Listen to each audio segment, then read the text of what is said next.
La Ruta de la Seda.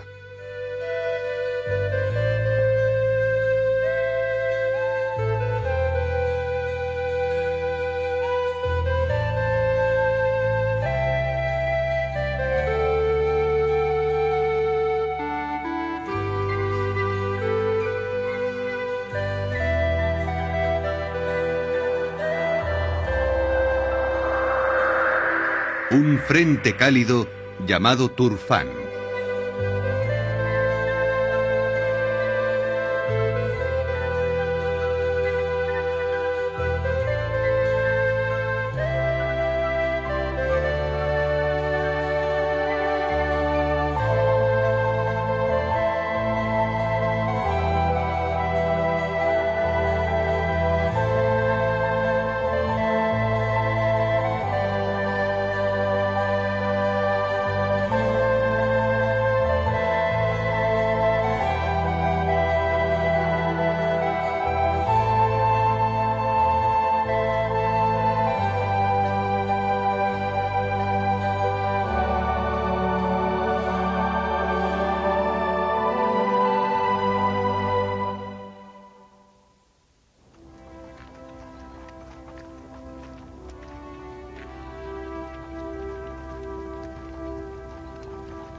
No existen dudas sobre cuál es el lugar más cálido de la Ruta de la Seda.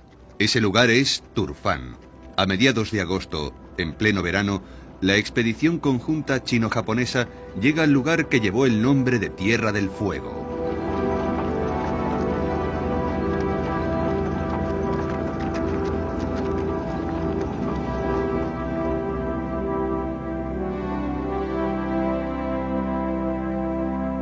La cuenca de Turfán se halla cerca del comienzo del tramo sur de Tian Shan, en la Ruta de la Seda, que va desde las montañas Tian Shan hasta el desierto de Taklamakan, atravesando las tierras del oeste.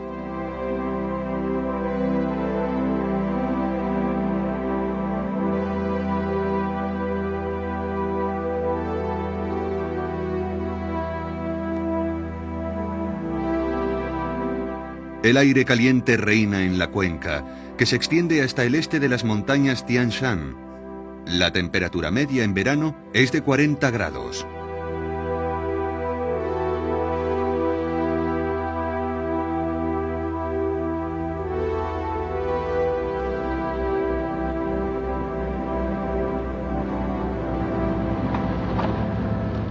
Nos encontramos en el lago Aydin, en lo más profundo del valle. Junto con el Mar Muerto, el lago Aydin es la parte más baja del mundo.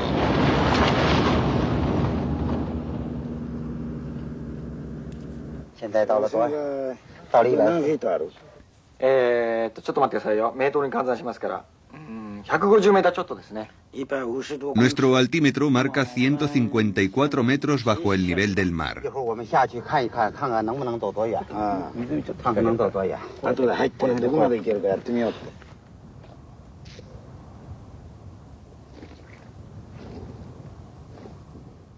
Todo lo que podemos ver parece una vasta extensión de arena. Aparentemente, el enorme lago está completamente seco.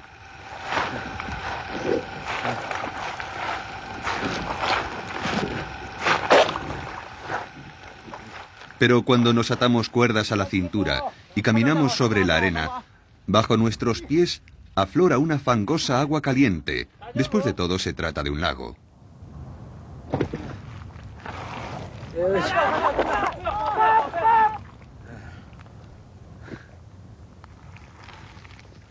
De hecho, es un lugar bastante peligroso.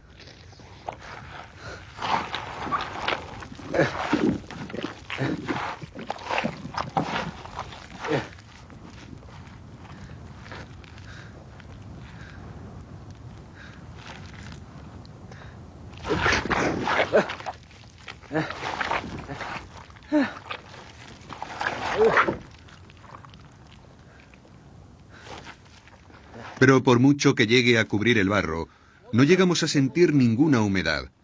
Tan pronto como ésta se posa en la superficie, se evapora. Aquí la sequedad es extrema y la lluvia anual no pasa de los 40 milímetros.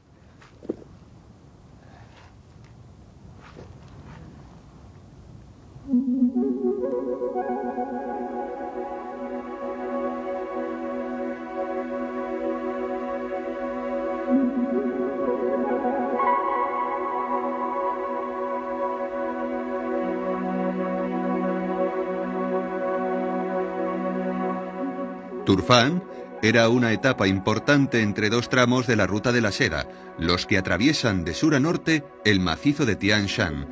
Todavía es hoy importante por la misma razón.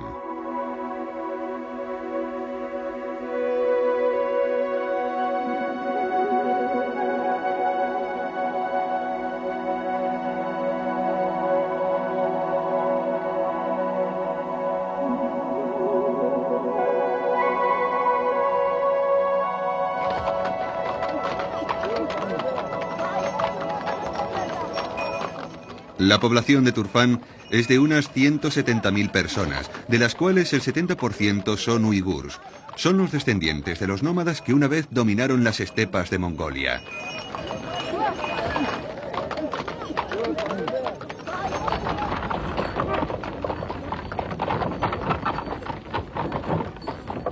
Entre los siglos 9 y 10, los uigurs llegaron a los oasis de las tierras del oeste y se asentaron como granjeros. La mayoría de los habitantes de Turfán son musulmanes.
Hemos encontrado este cine en la calle Mayor.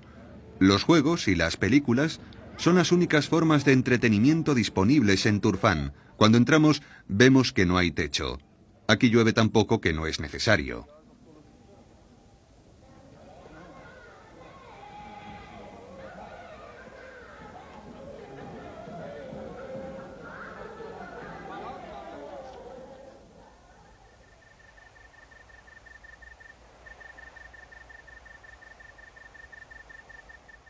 Incluso por la noche, la temperatura nunca baja de los 30 grados.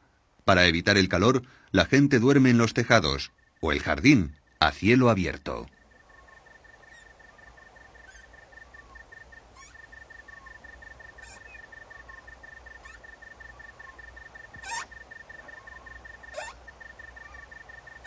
Viven al aire libre de la misma manera que lo hacían sus antepasados nómadas.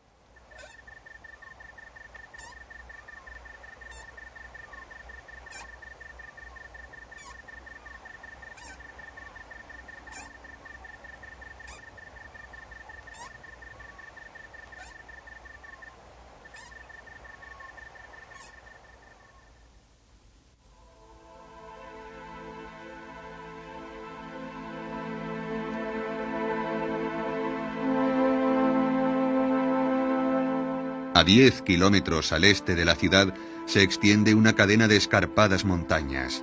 Los viajeros solían evitarlas y a causa del brillante calor que parece surgir de sus faldas, por esa razón se les llamó las montañas de fuego.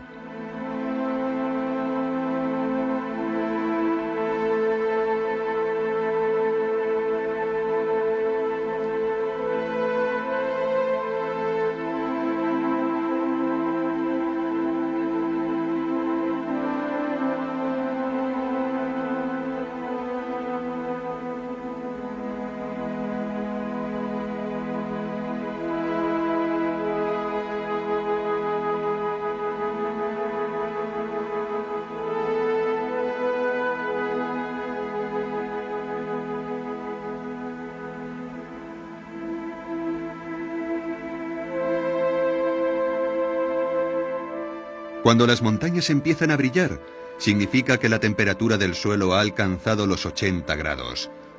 Nadie ha intentado nunca escalarlas.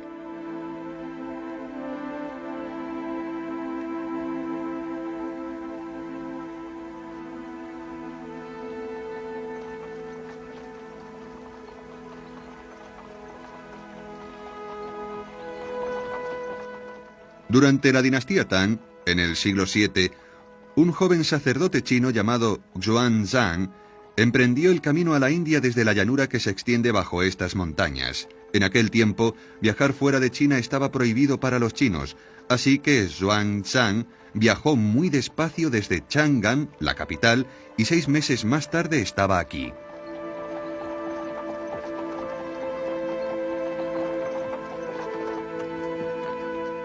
En aquella época, esta tierra se llamaba Gao Chang y estaba dominada por una tribu llamada Han. Aquí, en lo que fue una vez la capital de Gao Chang, podemos ver todavía restos de la prosperidad de aquellos días, hace 13 siglos, cuando Xuanzang llegó tras su agotador viaje desde la capital.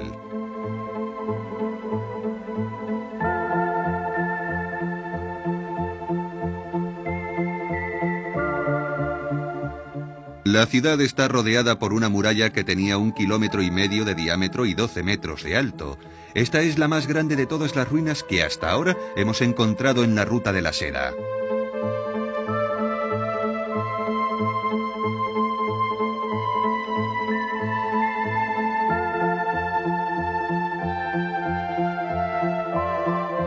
Antes del nacimiento de Cristo, el oasis de Turfán era utilizado por los primeros emperadores chinos como base para la invasión de las tierras del oeste.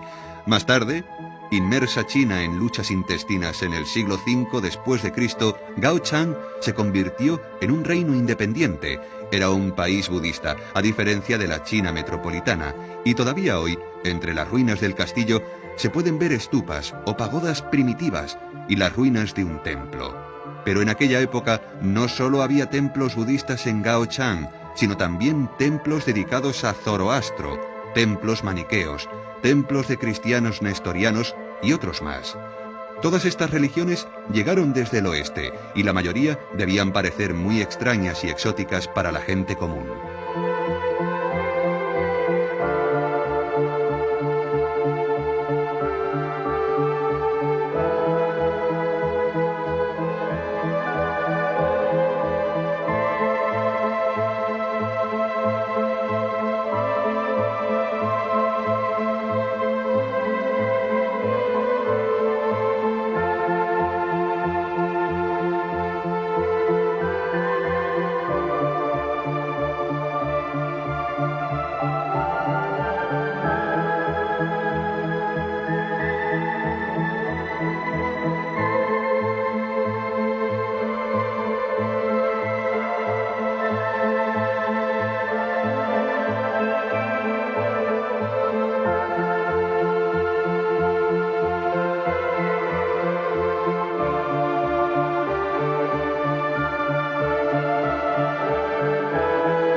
Pero aunque Xuanzang era solo un joven de 27 años, no tenía tiempo para admirarse con religiones extrañas. Su tarea era traer sutras budistas desde la India, y alguna vez debió parecerle imposible llegar tan lejos para después volver a su hogar.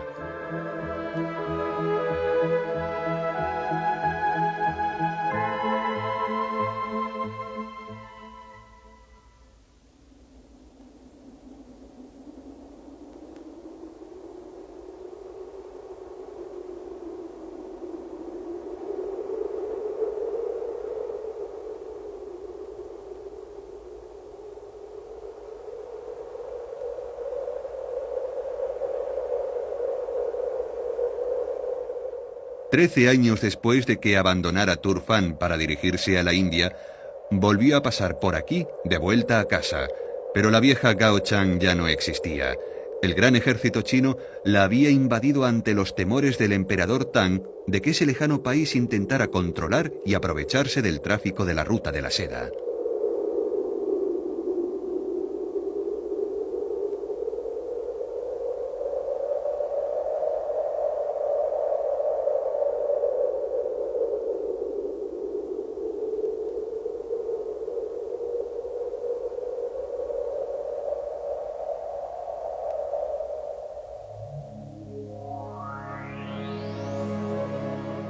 Los restos de Gao Chang fueron recientemente excavados y se han descubierto algunos objetos que nos dan una idea de la vida en aquellos días.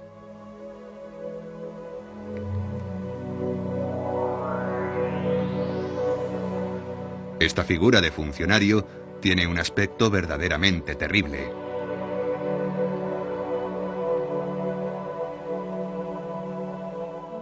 Sin embargo, esta mujer podría pasar por una belleza japonesa de Kioto.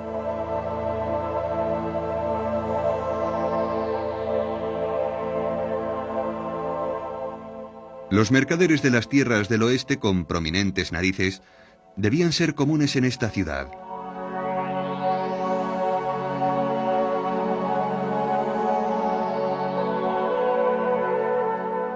La religión maniquea, procedente de Persia, que estaba basada principalmente en el zoroastrismo, con elementos budistas y cristianos, era bastante popular en esta zona.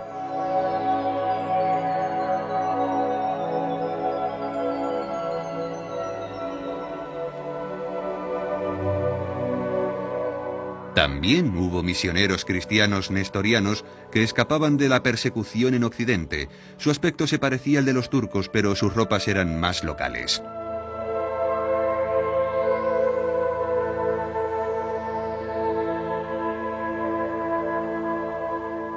El cristianismo nestoriano fue llamado Jingjiao en China y durante la dinastía Tang llegó incluso hasta la capital, Chang'an.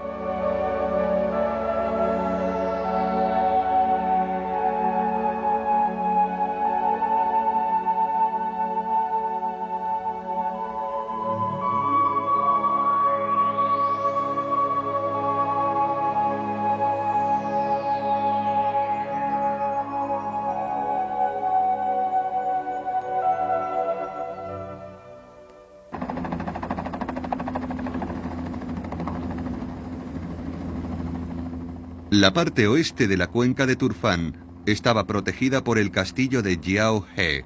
Visto desde el cielo parece un transatlántico entre la arena. Es una fortaleza natural excavada en la roca sobre un acantilado.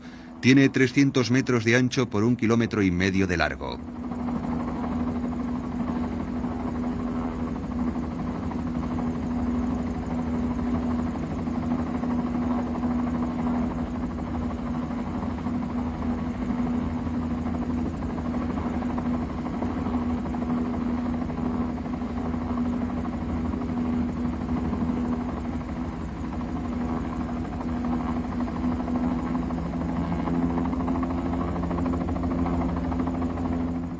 Cuando los chinos destruyeron Gao Chang, fundaron ciudadelas para proteger sus fronteras, desde las que administraban las tierras del oeste. En la China Tang, un castillo era más bien una ciudad amurallada. Este disponía de un tribunal y un templo en su parte norte. Los edificios de gobierno se encontraban en el centro y la gente corriente vivía en la parte sur.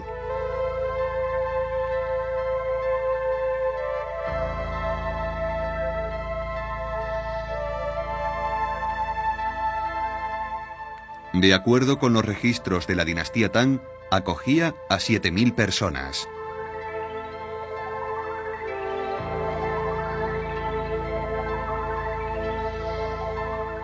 Las ruinas de los muchos edificios que fueron construyéndose sucesivamente se identifican hoy fácilmente por el color diferente de los estratos. El castillo fue construido vaciando la roca. Se excavó sobre la montaña de la misma manera en que se esculpían las imágenes budistas en las paredes de las cuevas.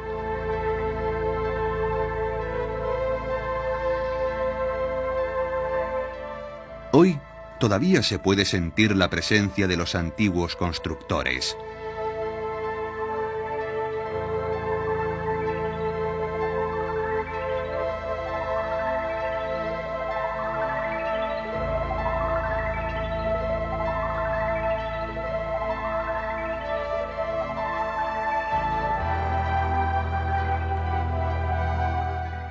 Este era el sector sur de la ciudad, donde vivía la mayoría de la gente.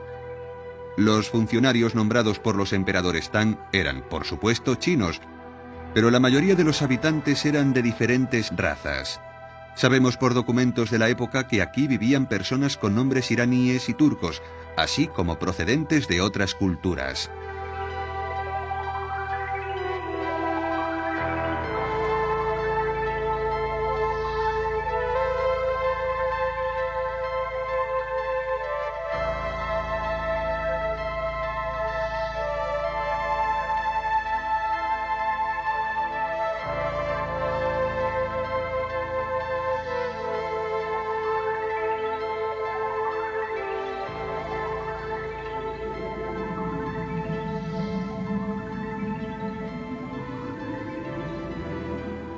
La gente que habitó aquí hace más de 1000 años parece todavía viva.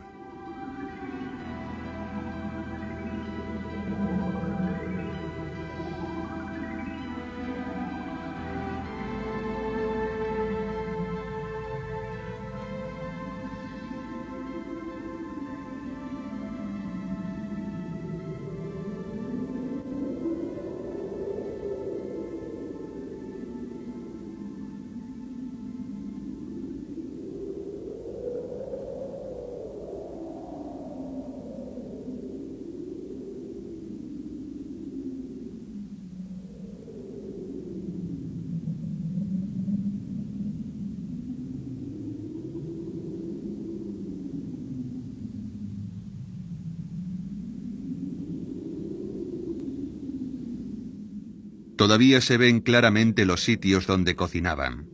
También pueden distinguirse los pozos. Es difícil creer que tienen 1000 años.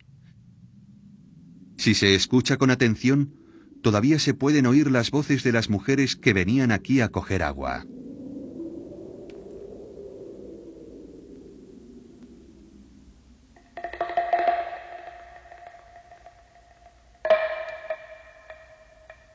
Esta es una escena de la vida de un granjero hallada en Turfán. La mayoría de los terratenientes eran chinos, y los aparceros eran chinos más pobres o gente perteneciente a diferentes tribus.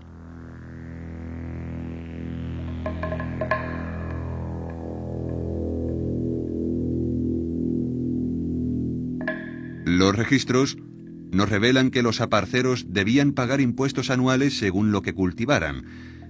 Si arrendaban un viñedo, debían pagar con vino. Si cultivaban moreras, con seda.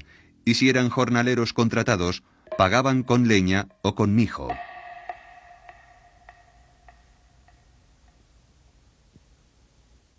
Este contrato está redactado con hermosos caracteres chinos. Probablemente fue escrito por algún funcionario a petición de algún arrendatario y dice: «Cultivaré arroz y cebada en la tierra que he recibido. Pagaré el impuesto tras la cosecha en otoño, y si no puedo pagar, ofreceré a mi esposa e hijos como compensación». En aquella época, incluso un niño de 10 años podía ser utilizado para trabajar.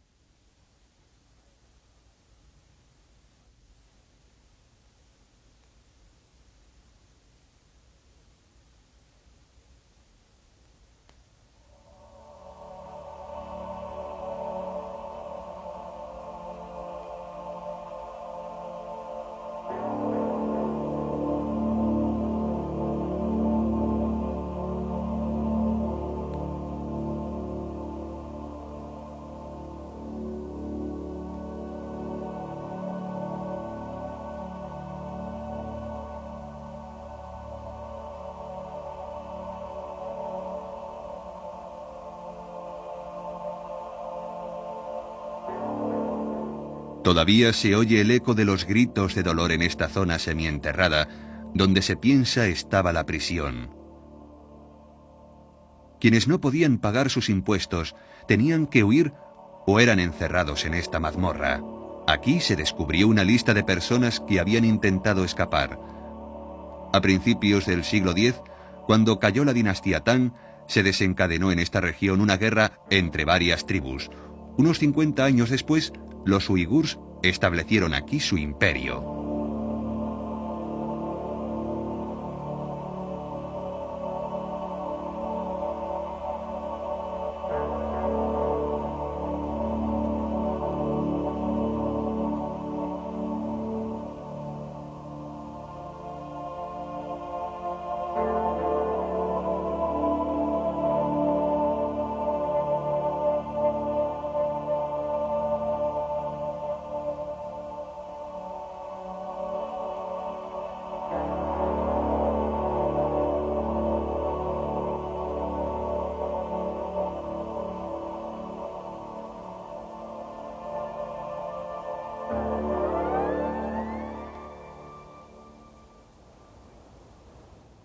El 24 de agosto, la nieve cae por primera vez sobre las montañas Tian Shan. El tiempo pasa y la gente cambia, pero el agua del deshielo de Tian Shan sigue siendo esencial para la supervivencia de los pobladores del oasis. Este canal tardó 15 años en ser construido.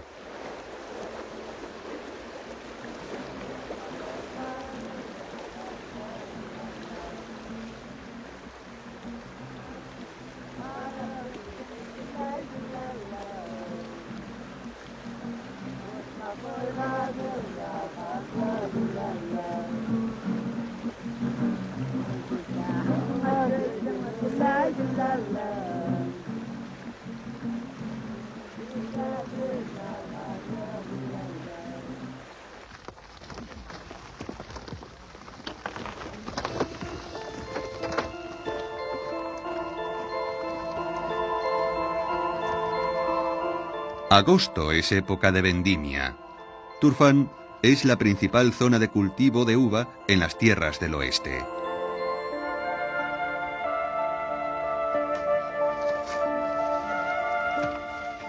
Se pueden ver mujeres de muy distintas razas recolectando la uva.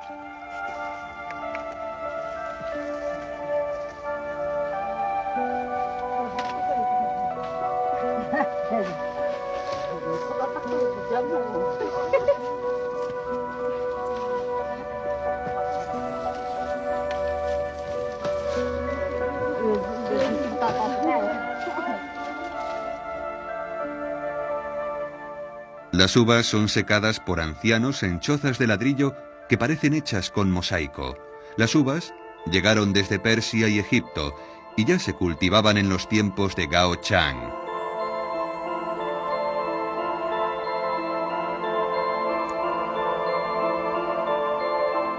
Incluso durante la dinastía Tang, el vino y las uvas de Turfán adornaban las mesas de Chang'an, la capital china.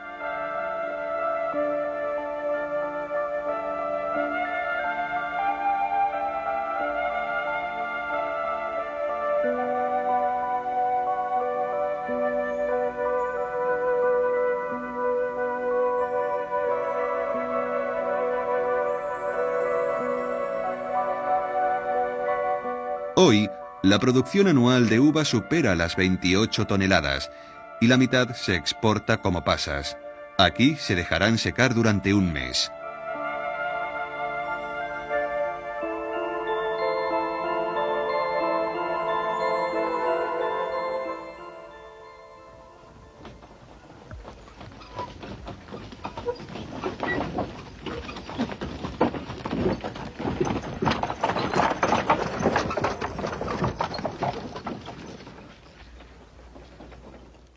No es raro ver a la gente construir una nueva casa en una de las callejuelas.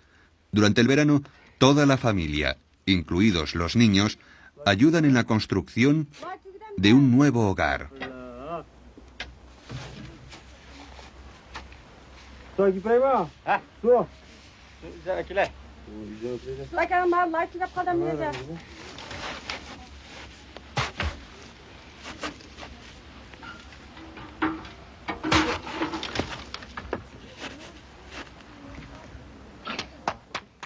Todas las casas de Turfán tienen un semisótano, donde la temperatura es varios grados más baja que en el exterior. El techo está hecho con parras selladas con un poco de tierra. El semisótano se utiliza para conservar los alimentos y para que la familia se refresque.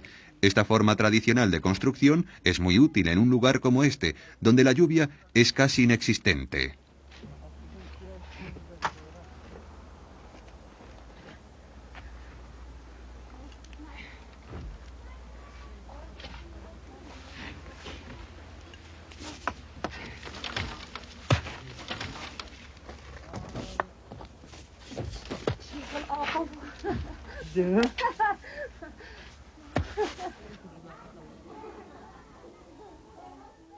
A las 2 de la tarde, todo el mundo duerme la siesta y el oasis guarda silencio durante un rato.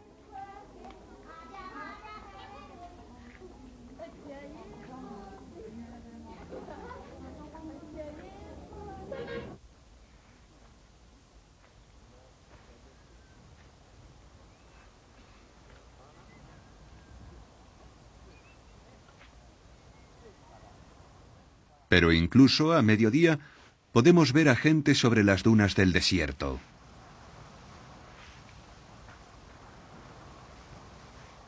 Bajo tiendas diminutas, los ancianos se sientan con los pies abrasados por el sol.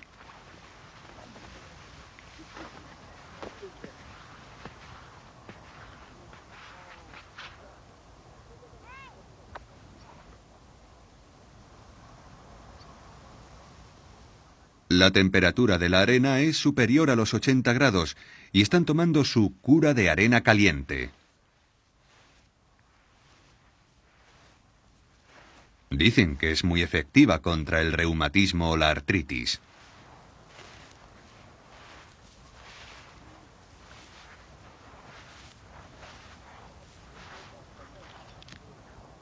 Los uigurs consideran a la arena como una amiga, y estos ancianos se sentarán con sus pies enterrados hasta el crepúsculo.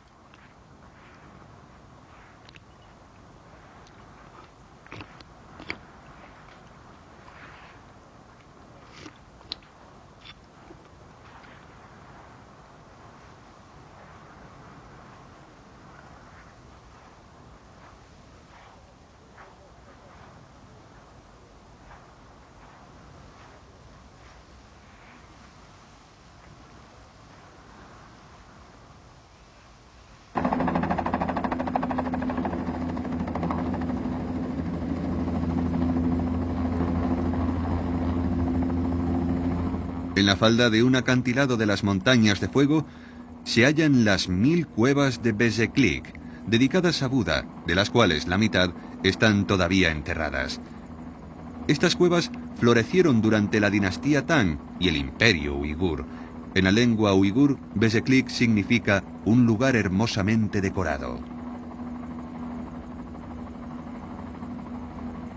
Pero por 2 veces, este fue un lugar de destrucción.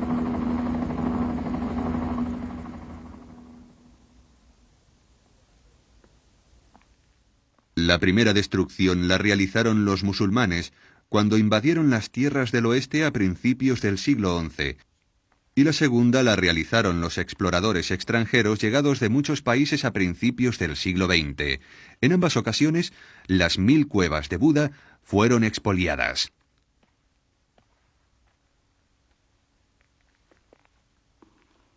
Al principio, los uigurs que llegaron aquí desde la estepa de Mongolia en el siglo X eran budistas.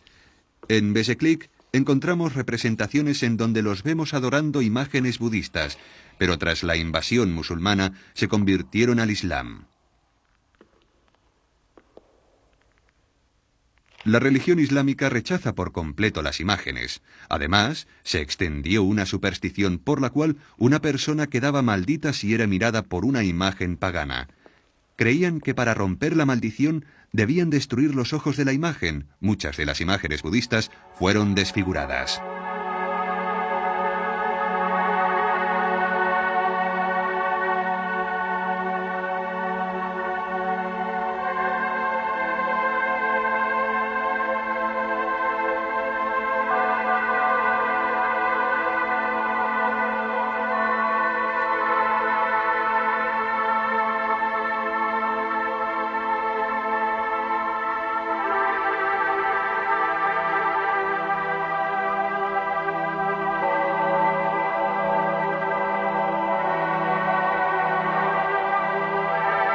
Las pinturas que escaparon de los musulmanes cayeron víctimas de los exploradores a principios de este siglo, que se llevaron muchas de ellas. Las marcas que dejaron en las paredes se asemejan a las de la piel desgarrada.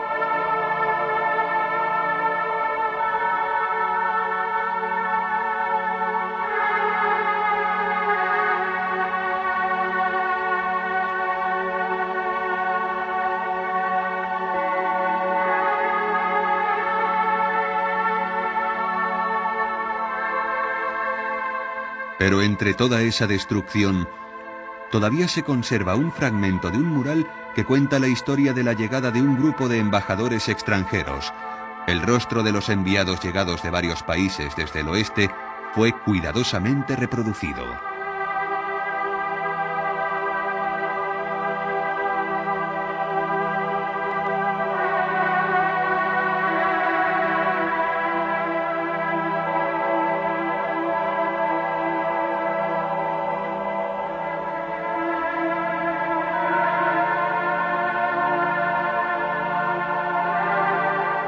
Este hombre de grandes ojos viene de Burma.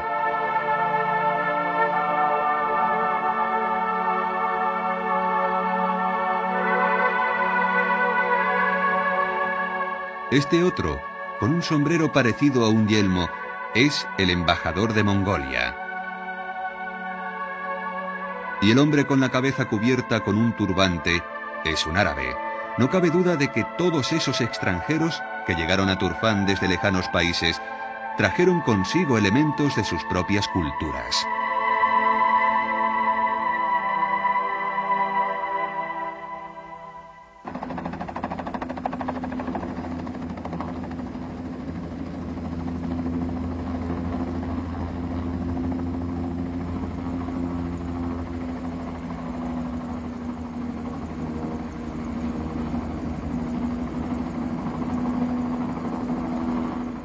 Repartidos por el desierto, podemos observar una serie de pozos. Forman parte de una estructura llamada carés, muy importante para los habitantes de esta zona.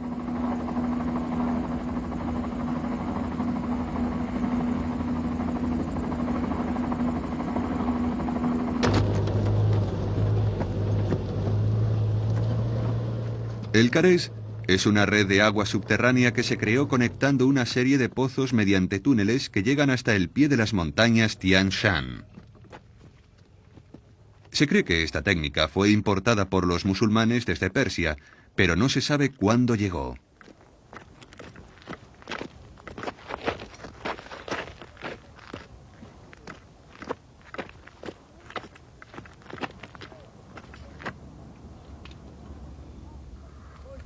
Este grupo de gente está trabajando en un carés en medio del desierto.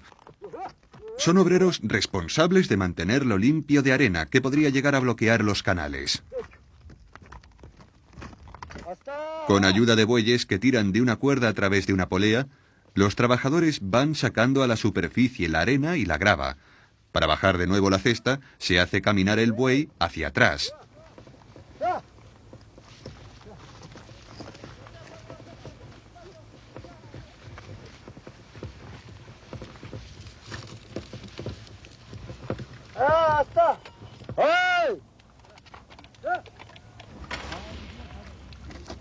Cuando se construyó el carés, hace cientos de años, se utilizaba el mismo método, que se ha transmitido de generación en generación.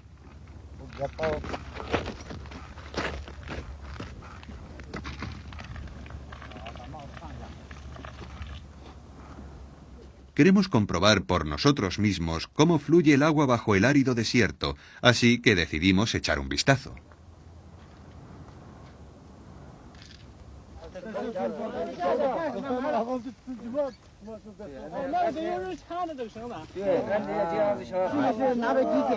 El primero en bajar es el cámara chino.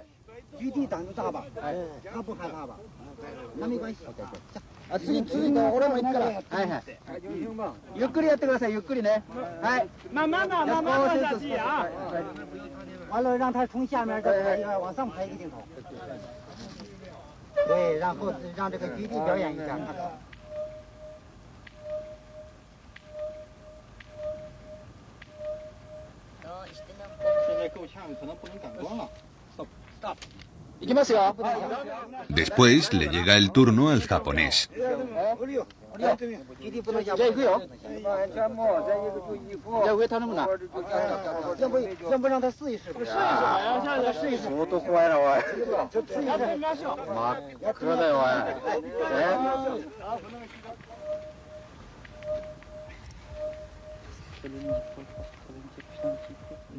El pozo tiene unos 30 metros de profundidad y sus paredes son de simple tierra.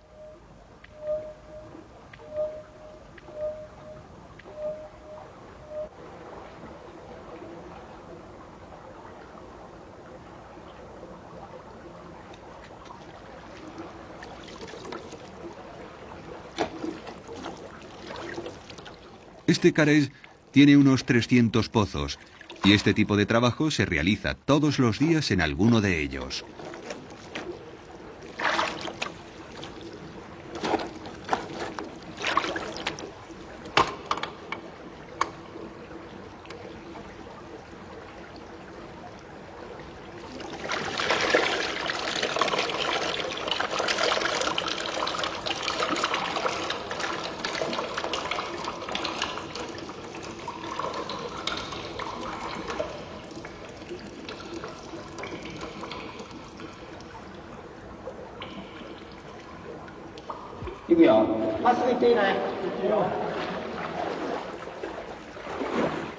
Decidimos caminar a lo largo del canal hasta encontrar el punto donde emerge.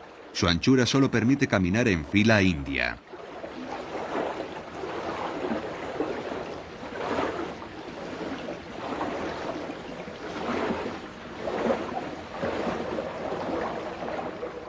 Dentro del Carés, la temperatura es de 20 grados, pero el agua que fluye bajo nuestros pies es tan fría que duele. Tras el calor y la sequedad de la superficie, nos parece entrar en un mundo diferente.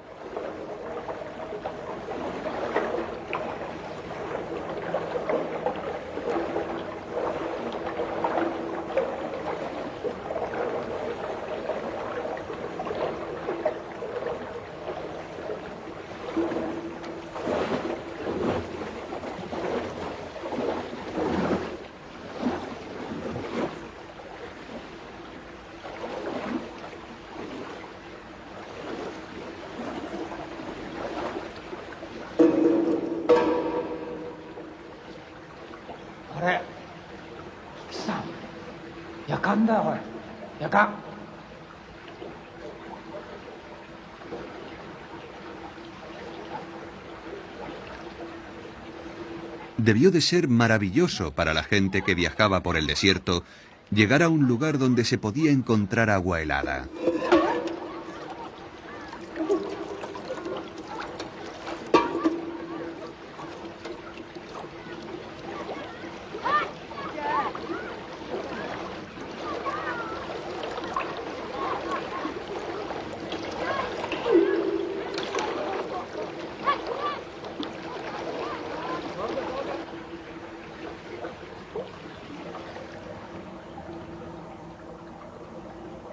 Así debió suceder en los tiempos de la Ruta de la Seda, pero ¿por qué molestarse en construir esos canales bajo tierra? El agua que fluye en la superficie podía ser absorbida por la arena o evaporada por el calor. En una época donde los canales de la superficie eran todavía muy primitivos, era más práctico realizarlos bajo tierra.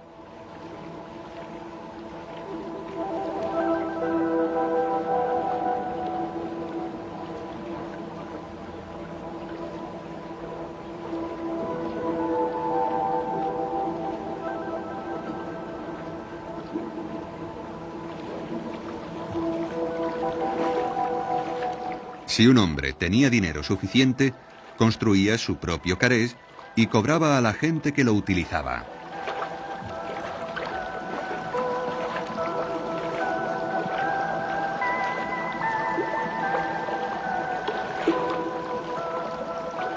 Hoy, la red es administrada por una cooperativa popular. Y aunque los canales de superficie son mucho más eficientes, mucha gente prefiere la calidad del agua del Carés. Después de caminar durante una hora, conseguimos llegar a la salida.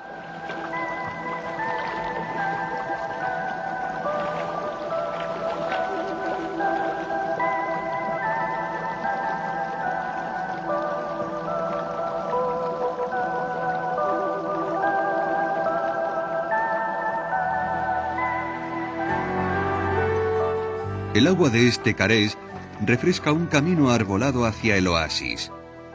Durante el tiempo que hemos permanecido en Turfán, la temperatura ha alcanzado los 48 grados.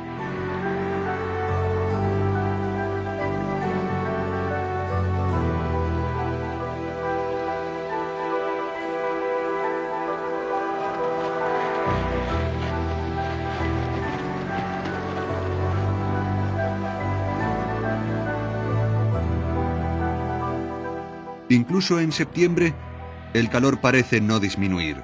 Antiguamente la gente debía esperar al crepúsculo para comenzar un viaje.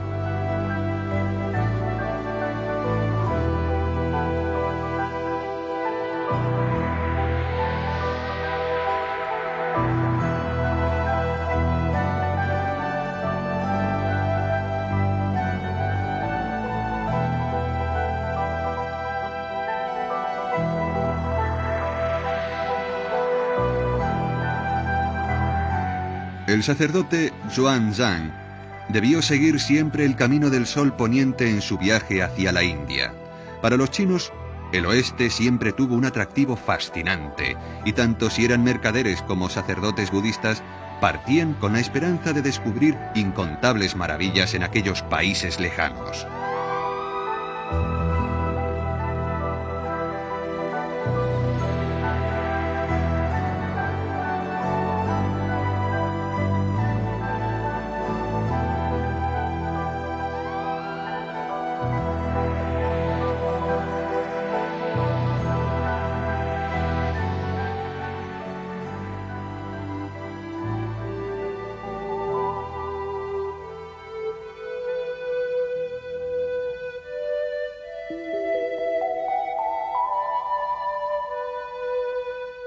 Ahora, nosotros también seguimos la ruta del sol poniente por el camino de Tian Shan.